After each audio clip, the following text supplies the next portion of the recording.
నీకు శాపము కానివ్వండి, ఆశీర్వాదము కానివ్వండి, నీ ప్రవర్తన మీదే ఆధారపడి ఉంటుంది.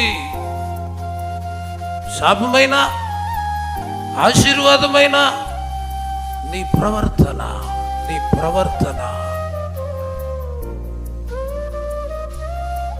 నువ్వు దేవుడు మందిరమునకు పోవునప్పుడు, చెప్పండి అందరూ, నువ్వు దేవుడు మందిరమునకు పోవునప్పుడు నీ ప్రవర్తన జాగ్రత్తగా చూసుకోవాలను. జాగ్రత్త అని ఎప్పుడు వాడతారు చెప్పండి? జాగ్రత్త అని ఎప్పుడు వాడతారు? ఒక ట్రాన్స్ఫార్మర్ ఉందనుకో, ఏం పెడతాడు అక్కడ?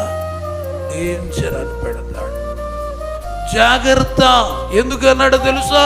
ఇక్కడ జాగ్రత్తగా లేకపోతే నీకు ప్రమాదం జరుగుతుంది.